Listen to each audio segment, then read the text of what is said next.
we now consider a very important theorem in this chapter. It's called closed graph theorem.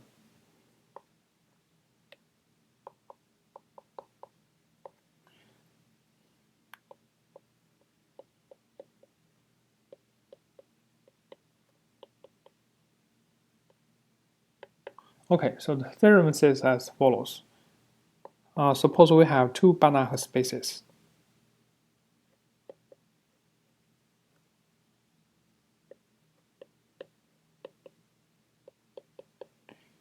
Then we have a mapping T. So this is a mapping from, I would say, the domain of T, which is a subset of X, to the Banach space Y. The T is closed and linear. Okay, so it's closed means that if xk goes to x, then txk goes to tx. Okay, so T is closed and linear. If the domain of T is closed, as a set is closed inside the space X, then T is continuous. Okay, this is the claim. This is the conclusion. We know that in general, operator is closed, is not necessarily continuous. But if the domain of T is also closed, then T must be continuous. Okay, so here we put it in a slightly general setting, where T doesn't have to, the domain of T doesn't have to be the original, the entire space X. But if you can show that the T is a mapping from X to Y, and the X is closed, then you also can claim that T is continuous. Okay, so that's the theorem. Okay, let's see how to prove this.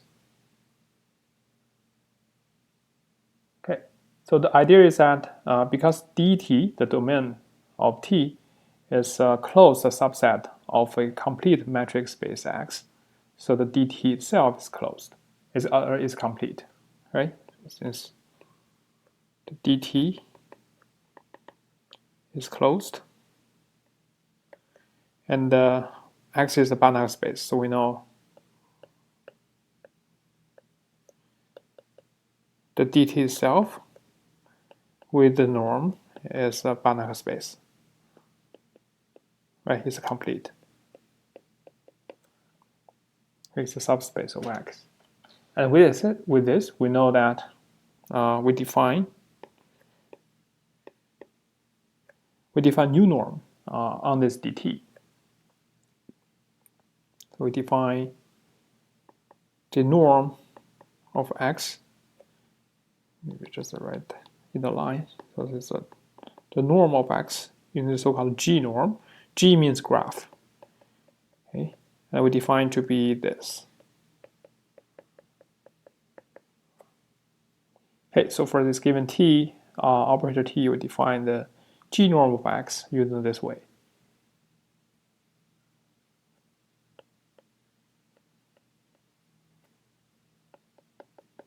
Now, what I'm going to do is to show this norm when I equip the dt with the original norm and the dt with this G norm.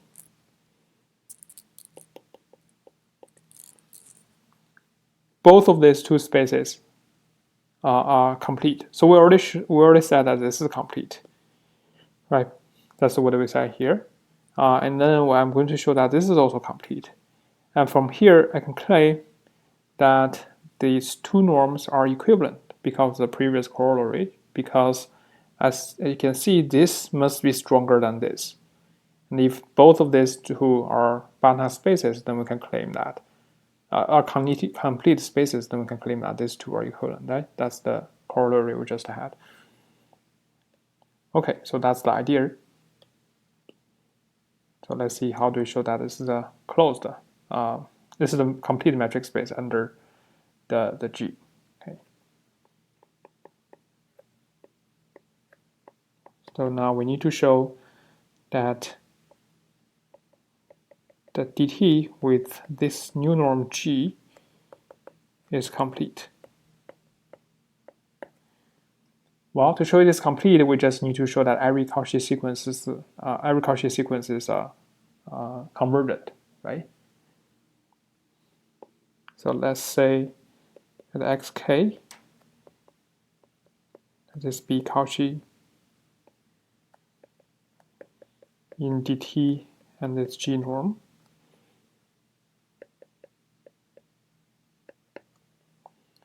So what this tells us is, we know that the xk minus xj, the G norm, which is by definition the xk minus xj x plus the txk minus txj, since t is linear, right? This goes to 0 as k and j goes to infinity.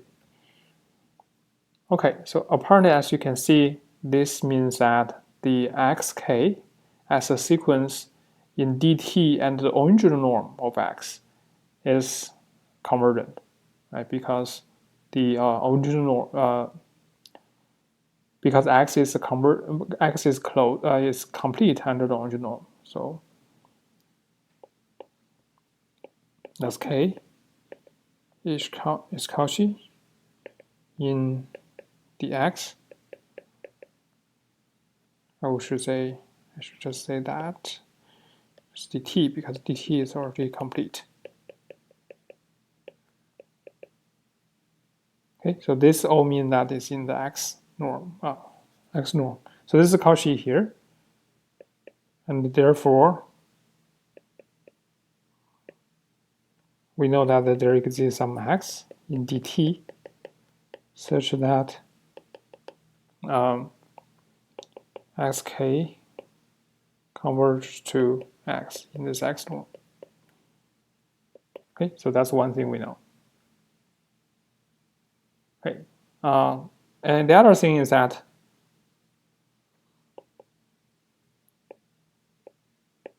same from here, this tells us that the txk is also Cauchy, but it's in y. And since y is a complete metric space, it's a Banach space, we know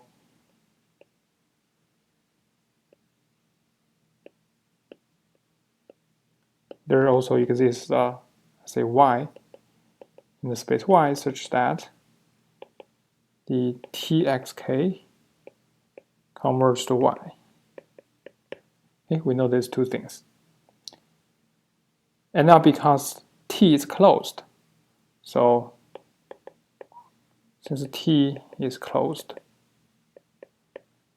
and we have xk goes to x, and txk goes to y, so we know that the tx must be equal to y, right? This is a definition for closed operator. We know that tx equals to y. Okay? So what this tells us is that this one here is essentially just the txk minus tx goes to 0. Okay, and this clearly tells us that the xk converges to x in the G norm sense, because we look at the xk minus x, the G norm, is equal to xk minus x, the standard x norm, plus the txk minus tx, the y norm. But on the right hand side, both goes to 0. Both go to 0 as k goes to infinity. So this goes to 0 as k goes to infinity, which implies that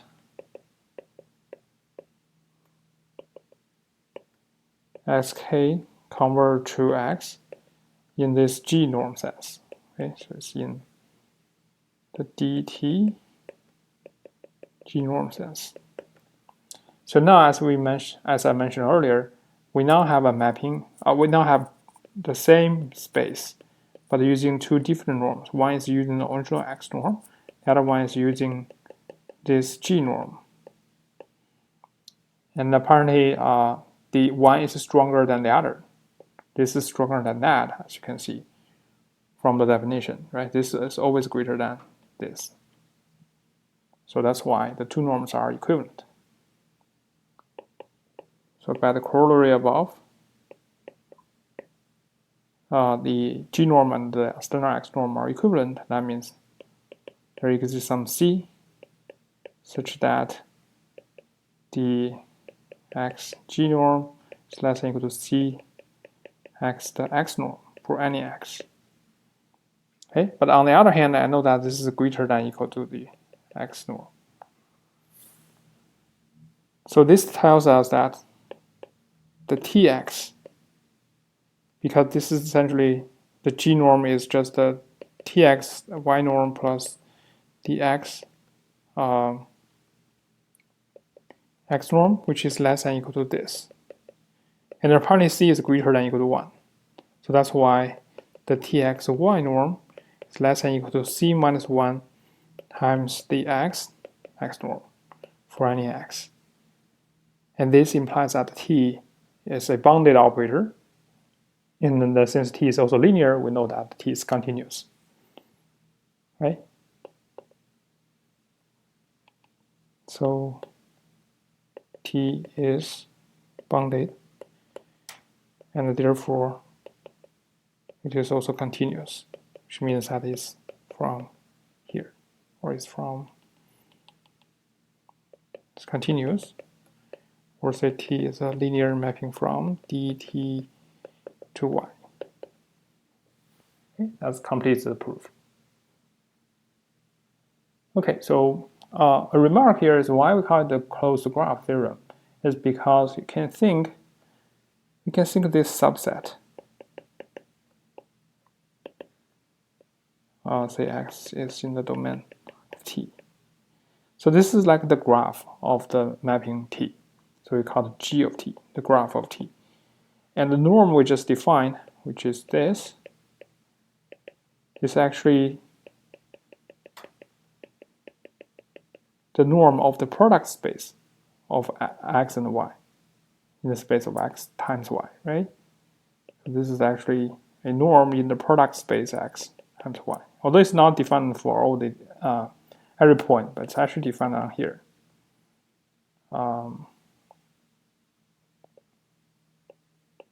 The domain of T times the range of T.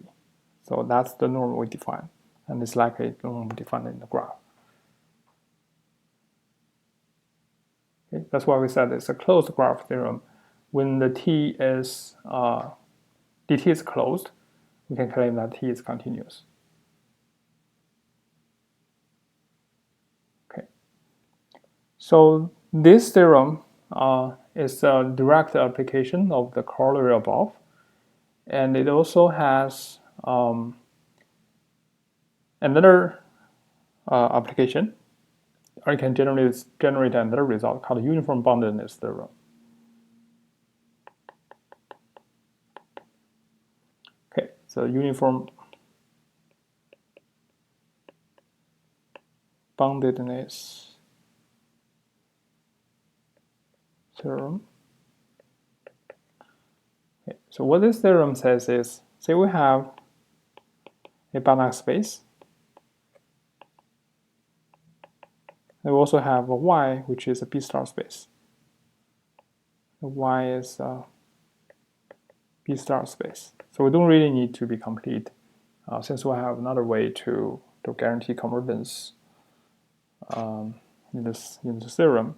So what this is that suppose we have a Banach space X and a B star space Y, and we also have a family of linear operators.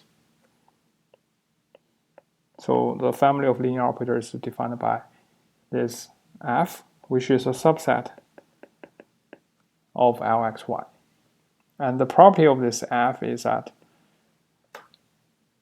the supremum for every point X, the supremum of Tx, where T is from this family, is finite. Okay, for any X.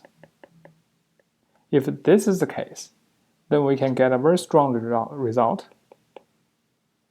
It says that all these operators T in F are uniformly bounded, which means that there exists some m, it's a positive scalar, such that the t is less than or equal to m for any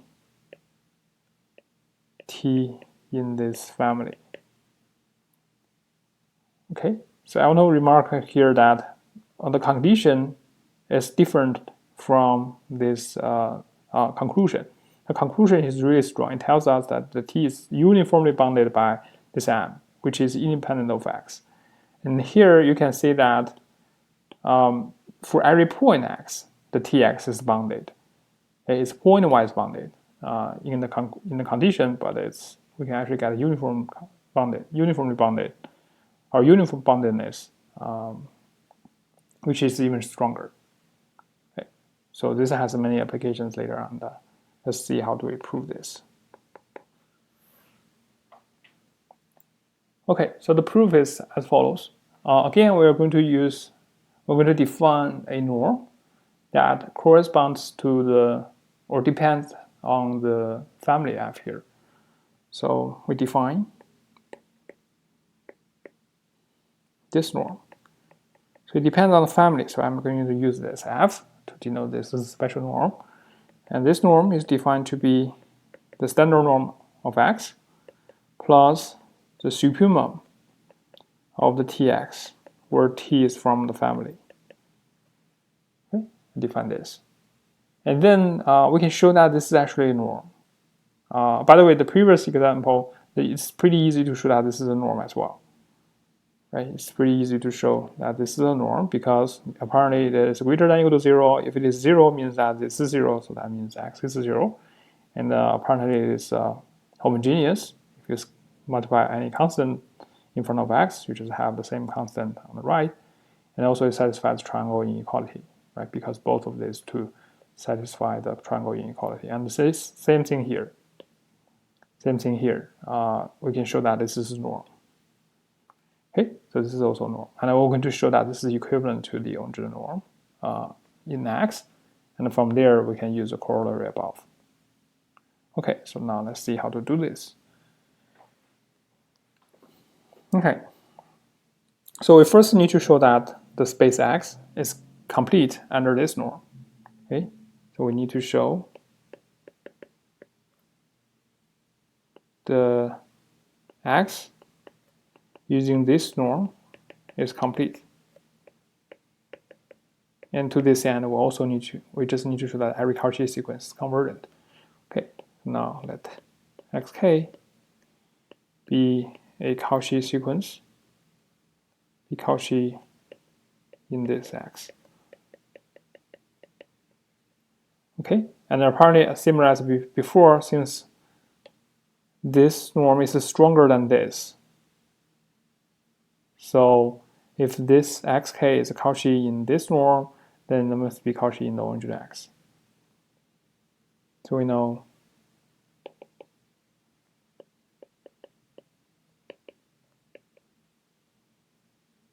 so it's Cauchy in the original norm. Okay, and that means because X is complete, we do need X to be complete. So there exists some X such that xk converge to X using this norm. Okay, so that's one thing. The other thing is that because this sequence is Cauchy, we can see that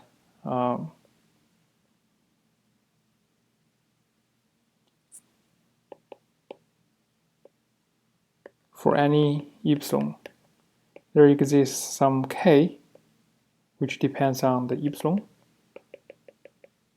such that, remember that right now the xk is Cauchy in this norm, and this norm contains this part. So that's why the supremum of txk minus txj, as t is from the family, is also going to be less than or equal to epsilon, or less than epsilon, for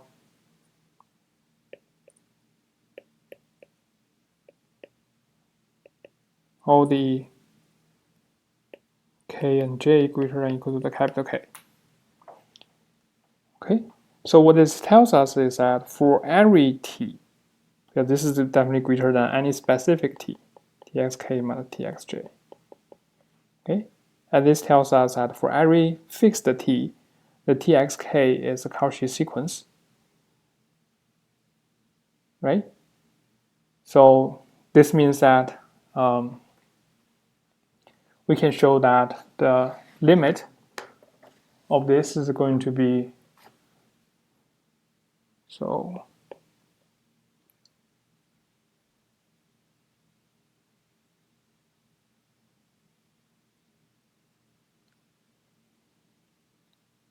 I should say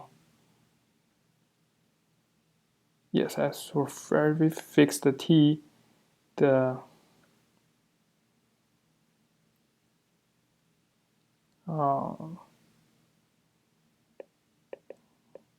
txk is Cauchy.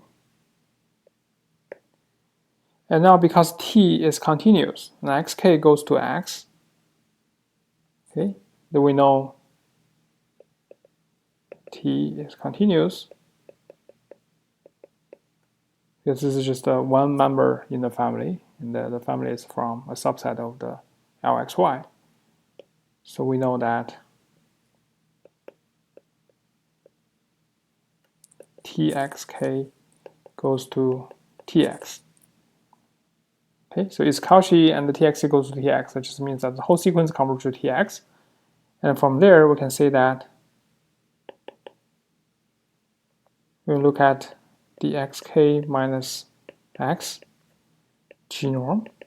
This is equal to xk minus x, the y x norm plus the supremum of the txk minus tx, where this t is from the family. Okay.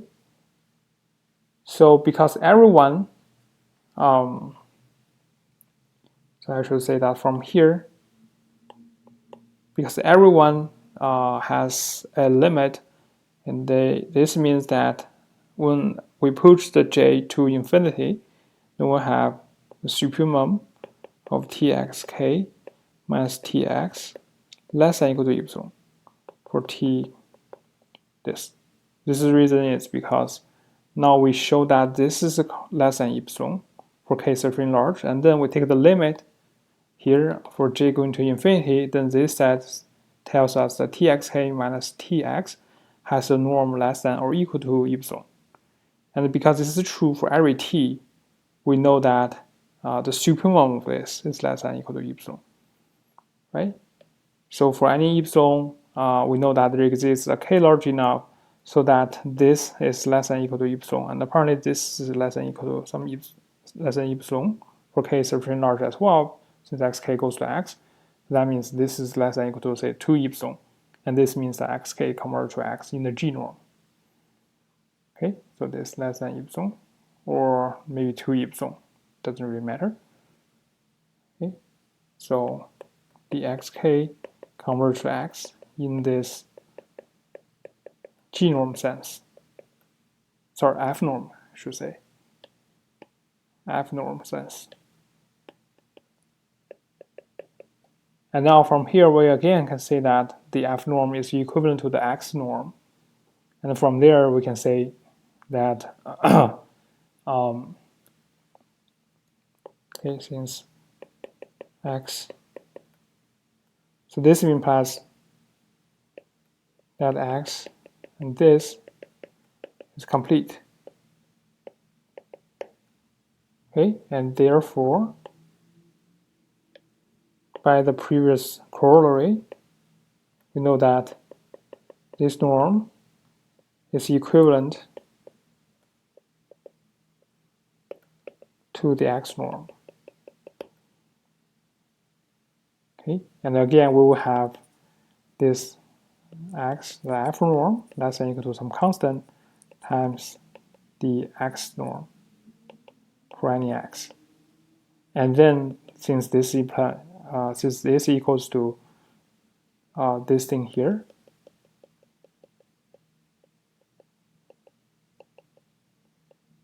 X in F.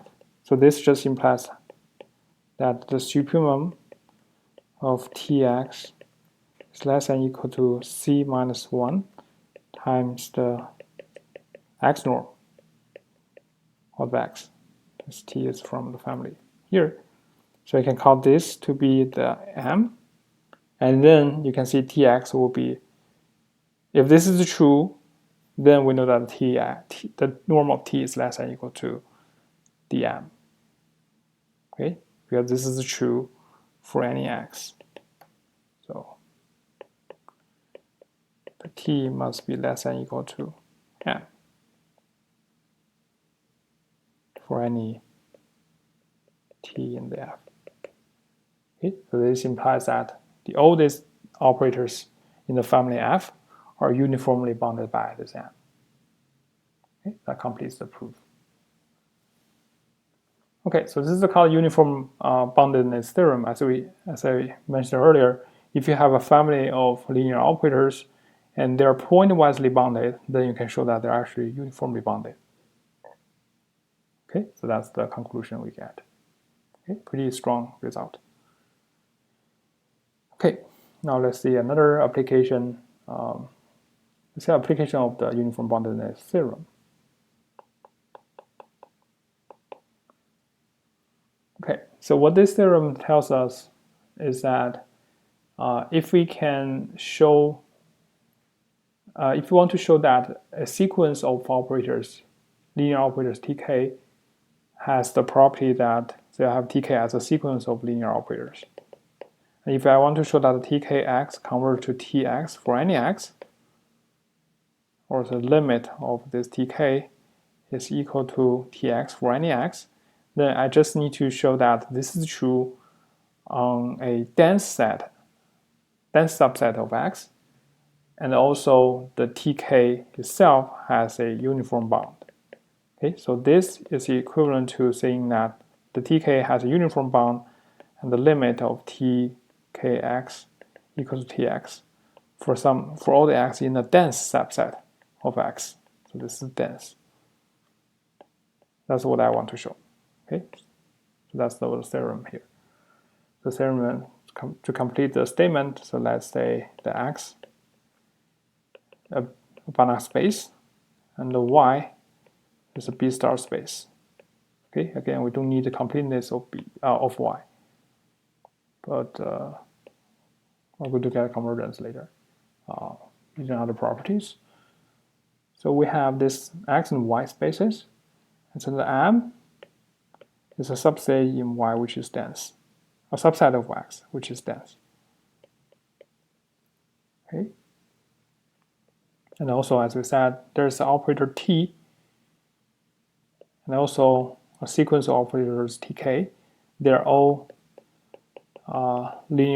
continuous linear operators. Then the limit of Tkx, if this is true for every x, this is true if and only if first the Tk is uniformly bounded. So there exists some constant c such that the Tk is bounded by c, the norm of Tk bounded by c for any k. Second one is that the limit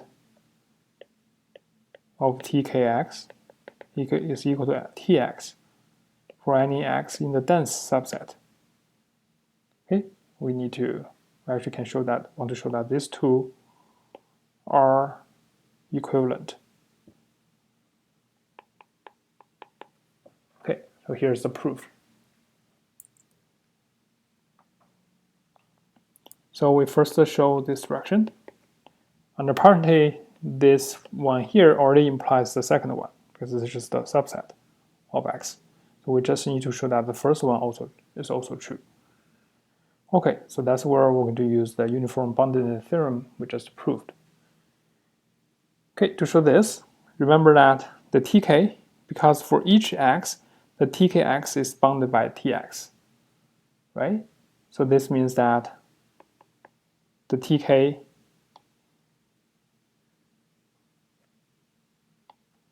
say since limit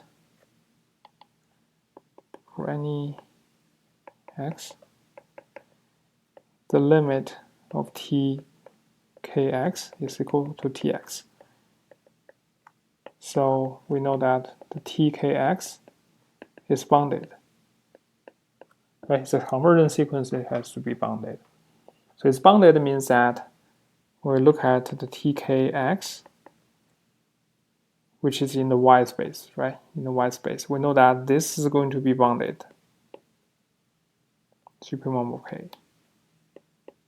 This has to be bounded. It means that it has to be a finite number. Right? And from the uniform boundedness theorem, we know that the tk are uniformly bounded. So by the uniform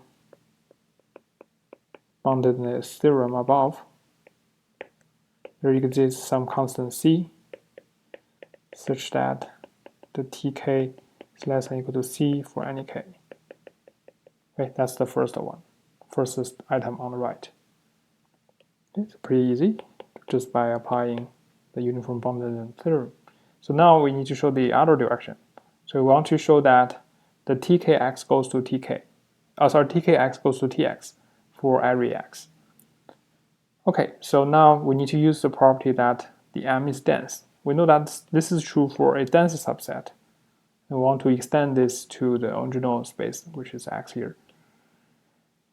Okay, to do that, for any X, we know that for any X and for any epsilon, we know that there exists some Y in the dense subset M such that the distance between X and Y is less than, say, epsilon over 2 times C plus, so I know the C here, which is a positive number,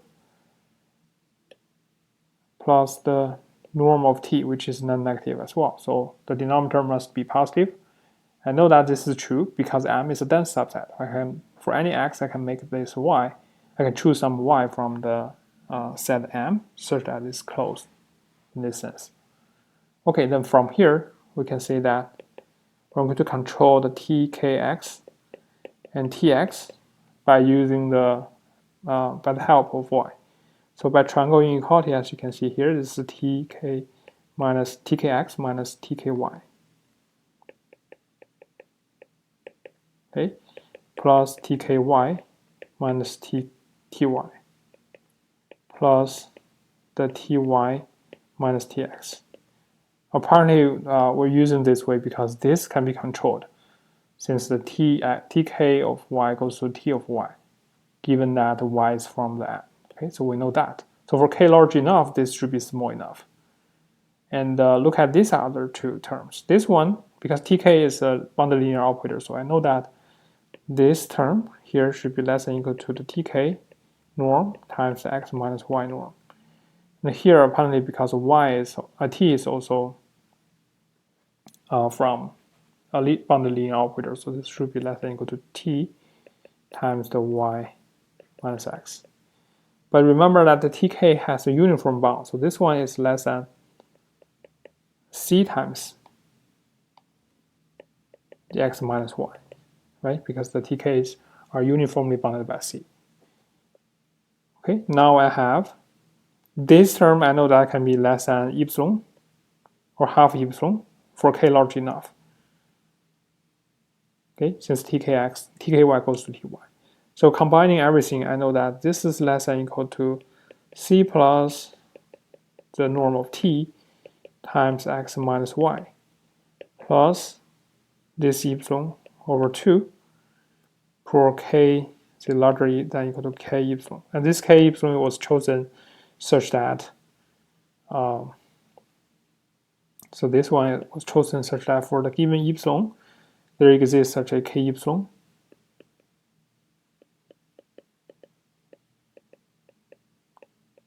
such that the tky minus ty is less than half epsilon for all the k greater than or equal to k, capital K here, the k epsilon here.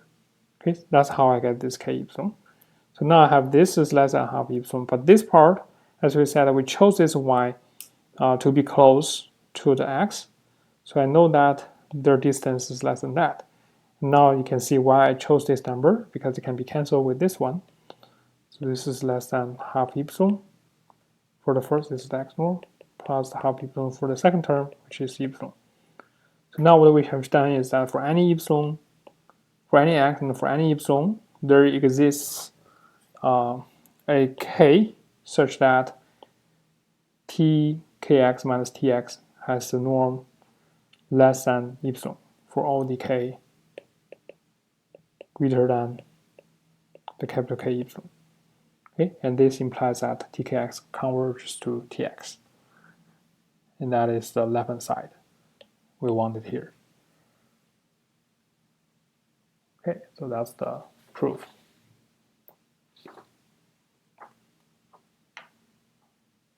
Okay. So now let's consider some applications of the results obtained in this section.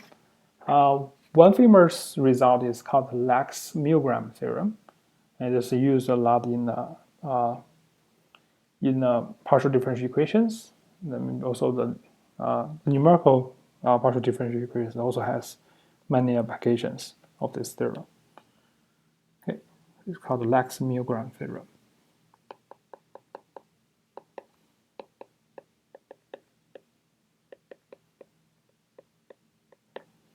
So what this says is, let's say we have a Hilbert space.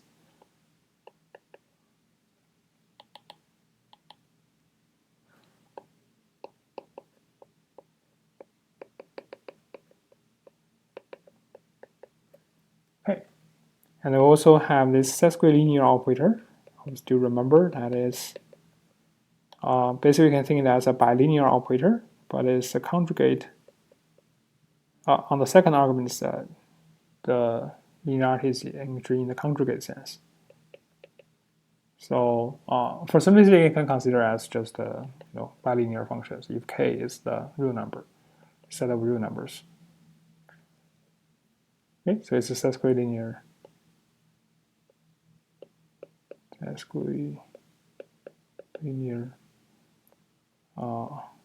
functional. Okay, and it satisfies this linear functional satisfies, or sesquilinear functional satisfies two conditions. The first one is that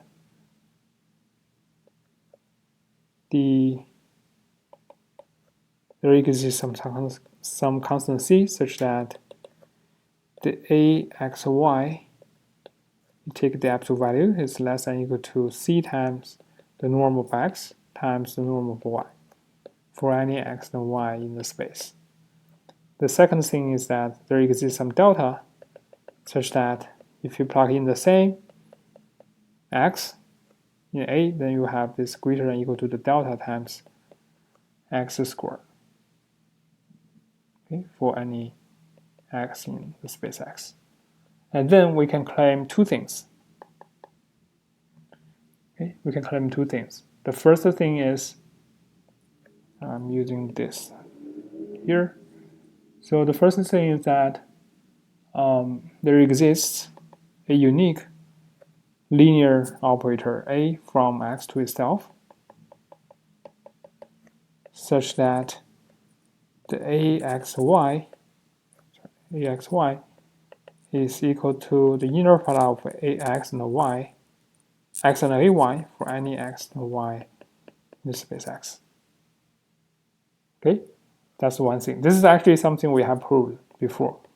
So I'm going to skip the proof for the first item. The second item says that this A is actually invertible because A is a bijection. And also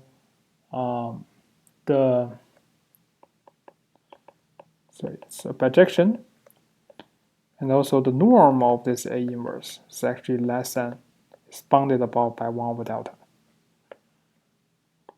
Okay, so that's the result.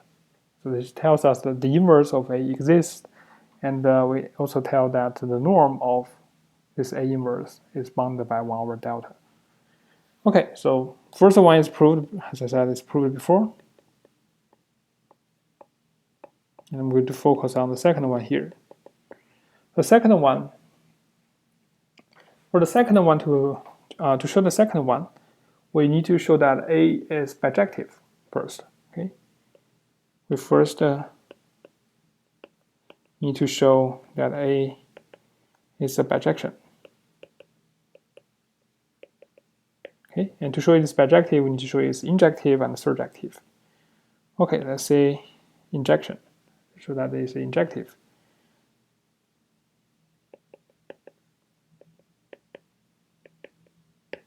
Well, to show that, we just need to show that if AY1 is equal to AY2, we want to claim that Y1 is equal to Y2. Okay. So from here, if AY1 is equal to AY2, then we know that x of AY1 will be equal to x of AY2 for any x. Right? This will be true for any x. But on the other hand, I know that this left-hand side is equal to A of x y1, which is this. On the right-hand side is A of x y2. This is true for any x. Okay? And this implies that if I move the right-hand side to the left, I will have A of x y1 minus y2 is equal to 0 for any x in the space X. Now this is where we're going to use the positive definiteness of this. Say we set this x to be y1 minus y2. Then what happens is I know that A of y1 minus y2 and also y1 minus y2, because x is equal to the y1 minus y2 now. This is still 0. And this is greater than or equal to delta times y1 minus y2 squared. And this implies that y1 must be equal to y2. So y1 must be equal to y2. And this implies that A is injective. Okay? Now we need to show that A is surjective. Okay, to show this, I'm going to do this in 2 steps. First step is I'm going to show that A, so remember that I want to show A is surjective. It means that I want to show AX, the image of X under the mapping A is equal to X itself. So the first thing I'm going to show is that the AX is closed.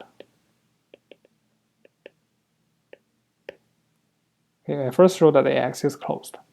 Well, to show that it is closed, I need to show that, let's say for any W from the closure of X, I want to show that W is actually inside A of X. Okay. But if W is in the closure of AX, that means there exists a sequence of vectors. We say WK. They're from the AX, and they converge to W, right? Because W is either in the AX itself, or is a limit point of AX. So that means that there exists some WK in the space or in the set AX such that WK converges to W. But since the WK is in the AX, I know that WK can be written as A times A applied to YK for some YK in X. Right? So I know that there exists YK in X such that AYK converges to W.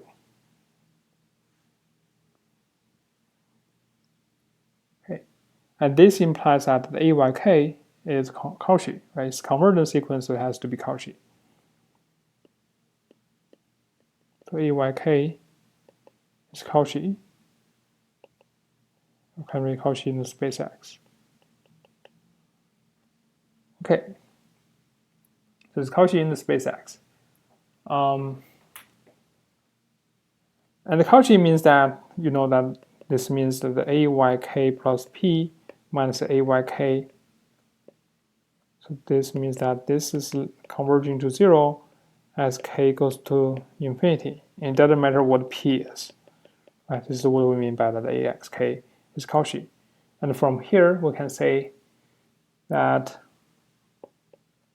we look at the delta times yk plus p.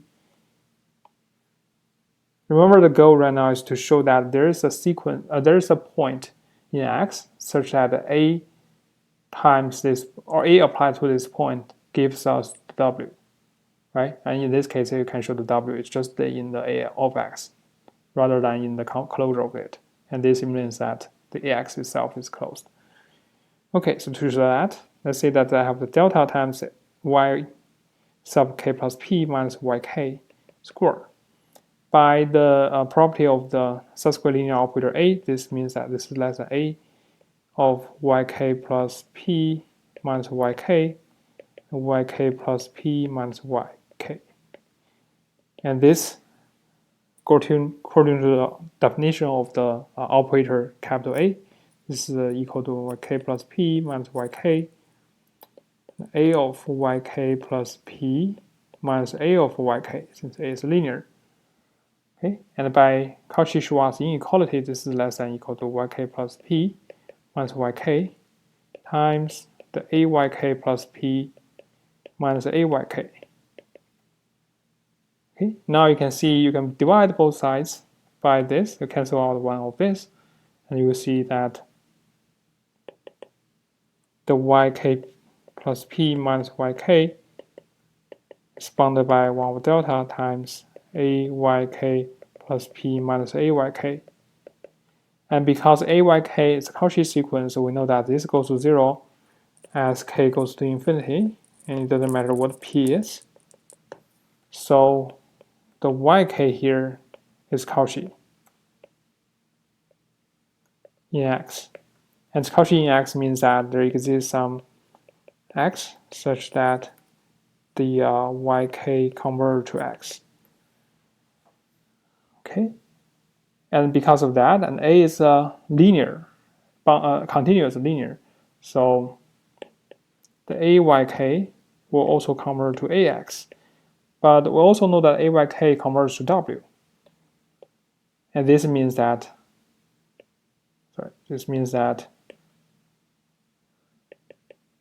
ax is just equal to w, and the x is from the space x, so the w must be in this, and this shows that w is actually, or the a of x is actually closed. So that's the first thing. Second thing is I'm going to show that ax, the orthogonal space of x is actually trivial. So if I can show this, then together with item A above, together with this one and this one, these two together tells us that the ax is actually just the whole space x. Okay. So to show this, we know that let w to be inside ax, the perpendicular space or orthogonal space of x. Then we know that the w times ay will be 0 for any y in the space x. Okay, we'll know this. And in this case, we can take this w,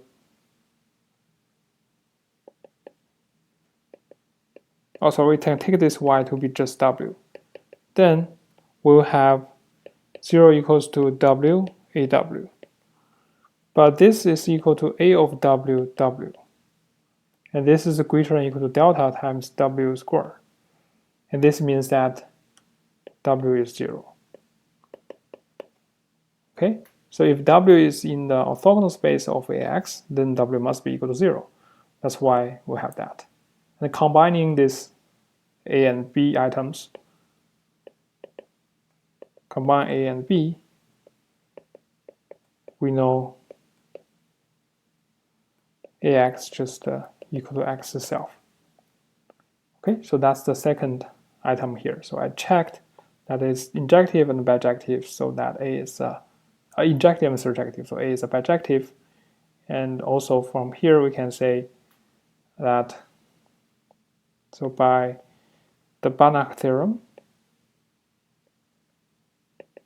which states that if you have two linear, you have two Banach spaces, and you have a mapping like this, which is invertible, then, or is a bijection, then the T inverse is in here, right? That's what we have by the Banach theorem. But right now it's just that the T is the A here, and this Y is the same as X.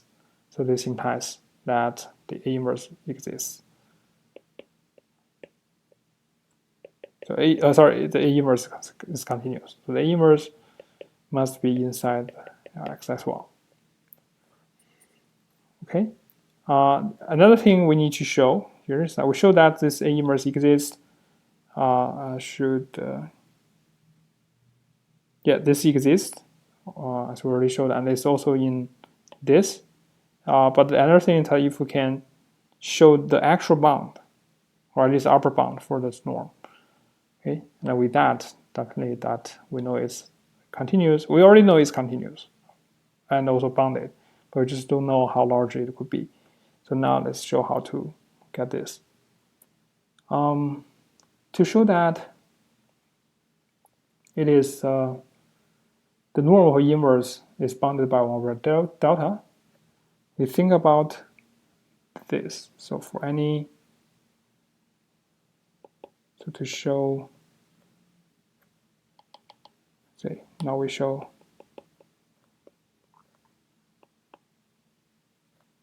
that the norm of A inverse is bounded by 1 over delta.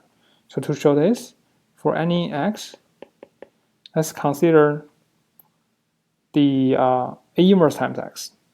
So I know that A inverse exists. So let's look at A inverse times x. Let's look at the norm squared delta.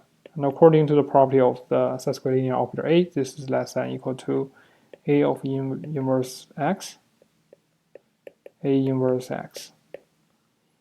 And because of the property of A, the operator capital A, we know this is equal to A inverse x and A times A inverse x,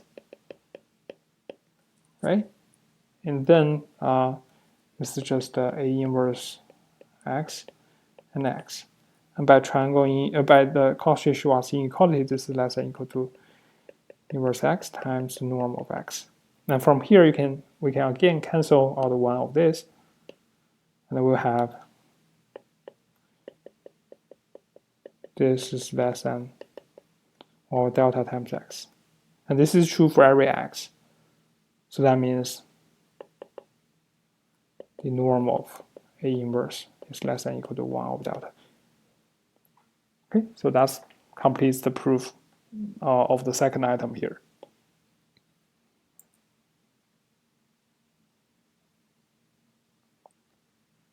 Okay, so that's one application of the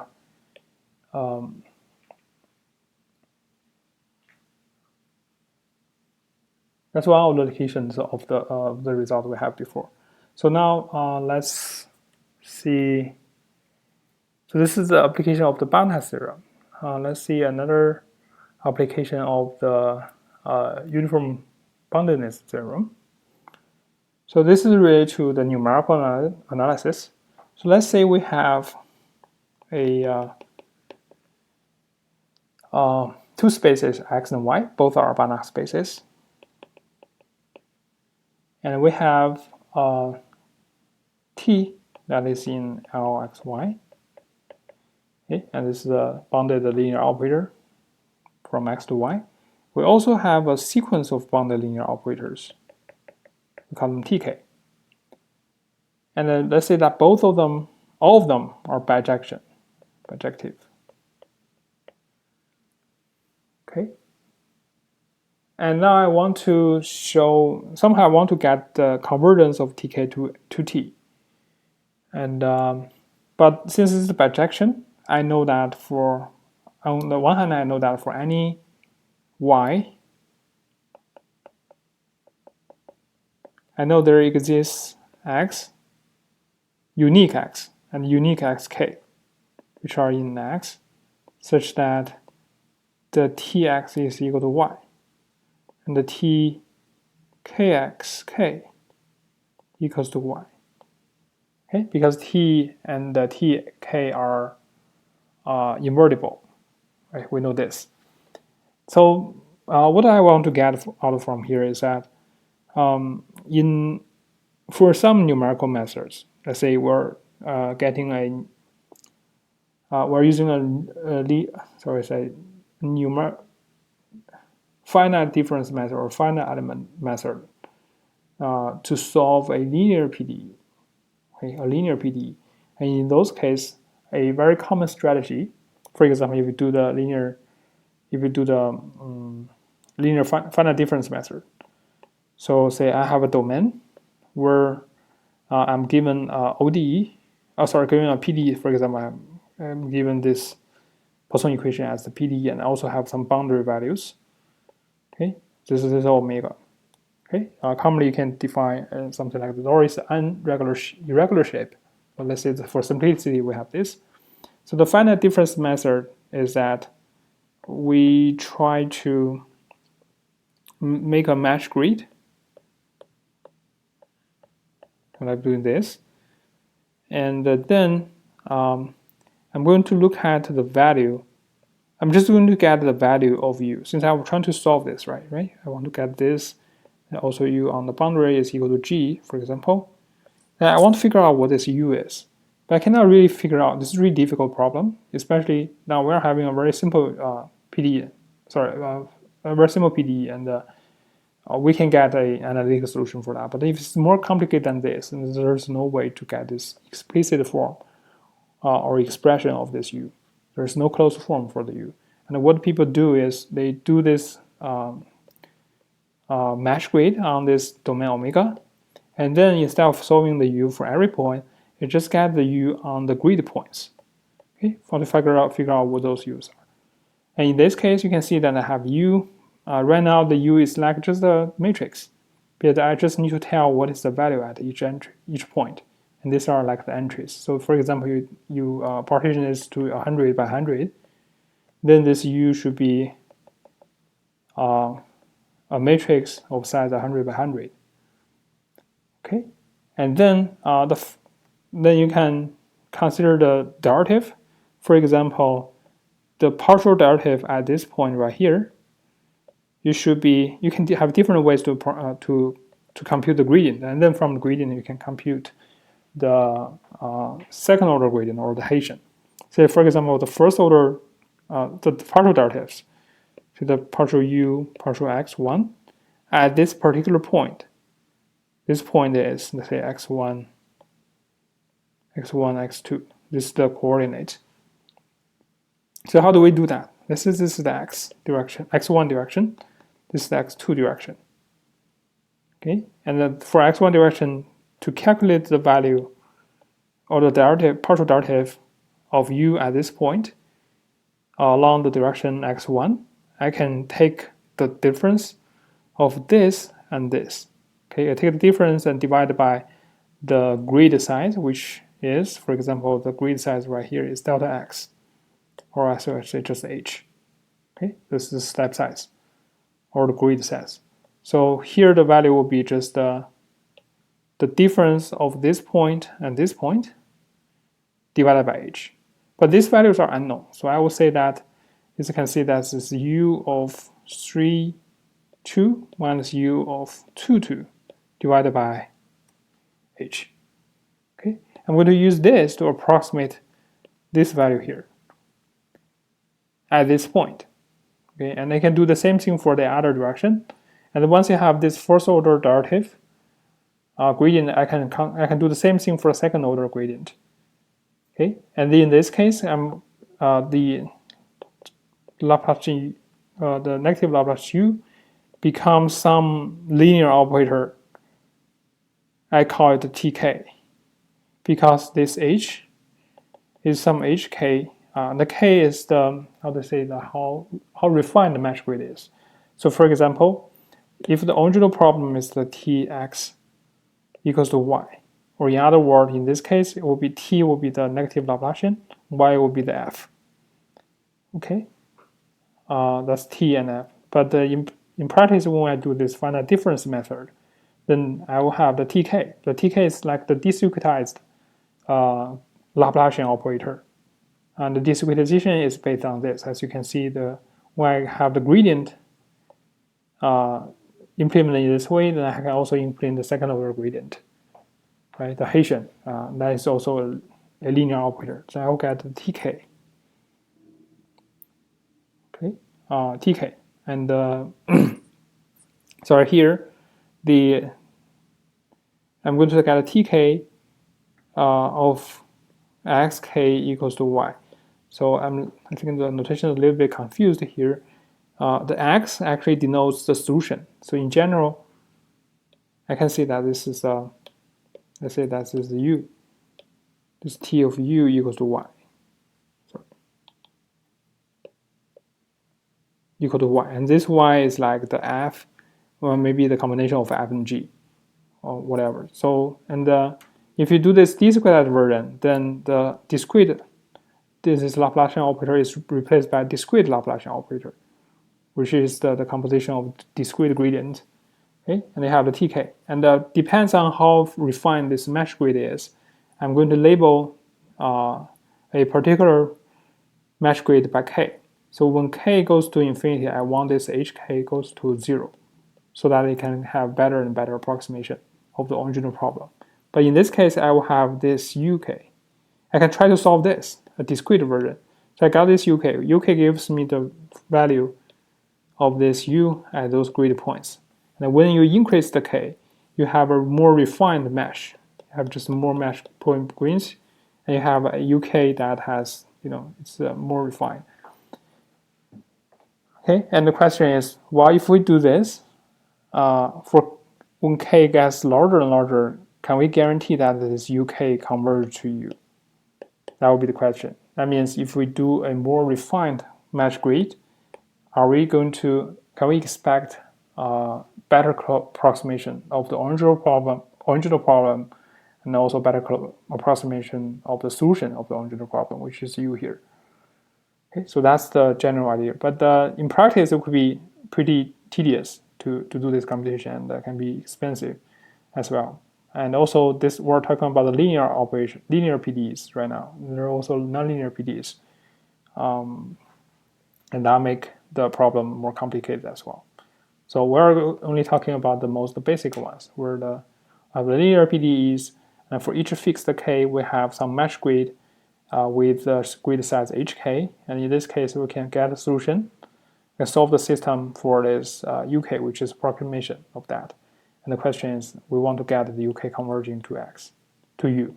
Okay, and now let's fix the switch back to the notation. Now we have x and xk here, and let's see what we can achieve. Okay, so there are several properties or definitions for the sequence of operators tk here. Okay, we see that the sequence of tk is convergent. We call this sequence convergent if for any y, the tk inverse of y, which is just solving the system using tk. So approximating the original problem as tkx k equals to y. Just for fixed, y is always fixed, this is data. And the tk is the discretization you choose at this moment. And then you try to solve this for the xk, which is your solution in this case. The question is if this xk goes to x. Okay, in this case we call it convergent. But because the tks and t are all bijective, so we know that xk goes to x is essentially just the tk inverse y goes to t inverse y. Okay, or yeah, otherwise I should say the limit of this as k goes to infinity is equal to that for any y. Sorry, for any y in y. Okay, so that's what we call the convergent. We also call this consistent.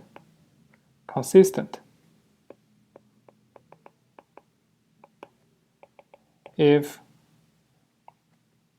the limit of tkx is equal to tx as k goes to infinity for any x. In this case, we call the tk consistent. Okay, and also we call the tk stable.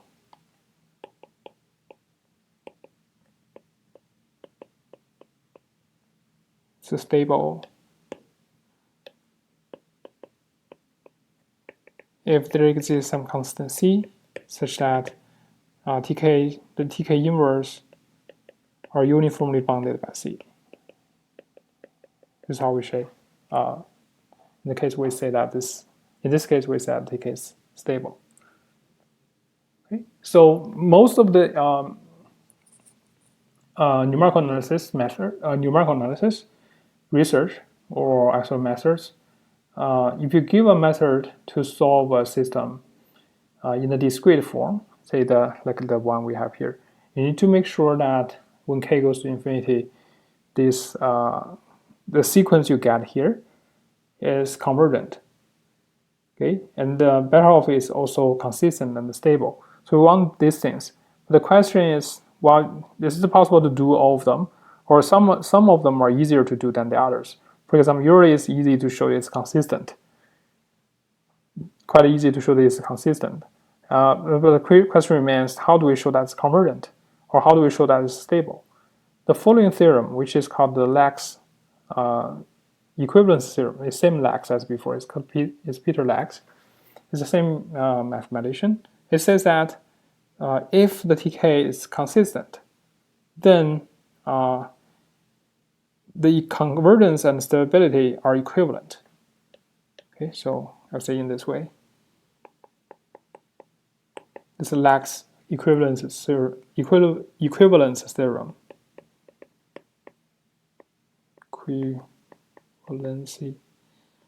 theorem.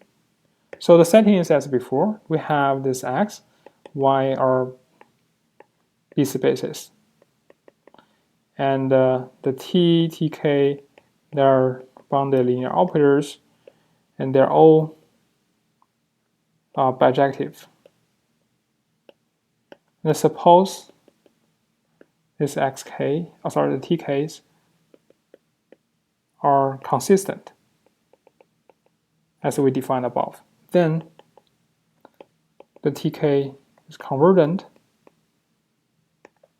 if and only if the tks are stable.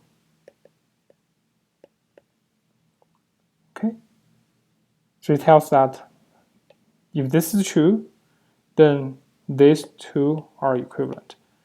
Okay, so let's see how do we prove this. It's actually very simple to prove, and as you can imagine that since consistency is really easy to show, and then you only need to show the stability. And once you have the stability, then you have the convergence as well. Okay, so let's see how do we show this. Okay, let's first show that from the right to the left. So let's say we know that this is stable. How do we get that is convergent? Okay, so to show this convergent, we know that the tks are stable. So to show it, that means that there exists some constant c such that the inverse of tk are uniformly bounded. That's what we know at this moment. And we want to show this. Okay, so for any y, we know we want to show that tk inverse times y minus t inverse y is converging to 0, right? So let's say tk inverse y minus t inverse y. Okay, so on the one hand, I know that this tk inverse y,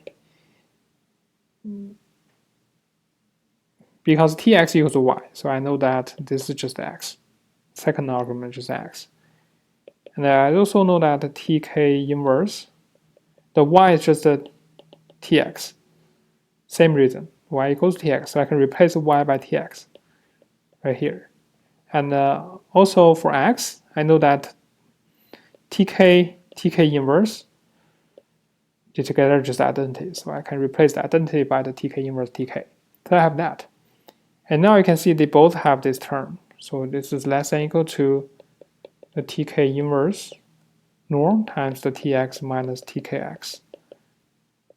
Okay, and this is less than or equal to c, since the tk's are stable. So I have this. And now because the consistency, the tk is consistent, so I know that the tkx converts to tx as k goes to infinity. So that means this goes to 0. And from here we can see that this is because that tk is consistent. It's consistent, so I have that. Okay, and then we show that this is actually convergent as well. Okay, so that's one. And also, to the other direction, suppose we know the tk's are convergent. Let's show that tk's are stable. And this is where we're going to use the uniform Bondedness theorem. Because tk is convergent, we know that for any x, for any y, we know that the limit of tk inverse y is equal to t inverse y. Right? We know this. So this implies that the tk inverse y is convergent. And then apparently it's convergent means that this is a convergent sequence, I mean. And this means that tk inverse y is bounded. And it's bounded means that I look at the supremum of k of tk inverse y as a sequence in the space y. This is is sequence in space x. This is the finite. Okay, or it's bounded, I should say. It's bounded. So for any y, we show that tk inverse of y is bounded. So it's pointwise bounded, and by the uniform Bondedness theorem, this implies that the tk inverse is less than or equal to c for some c. So there exists some c such that this is true. And this is exactly the definition for stability. So we know that there exists some constant c such that all the inverse of it, tk's are uniformly bounded. Okay, that shows the other direction. And that completes the proof.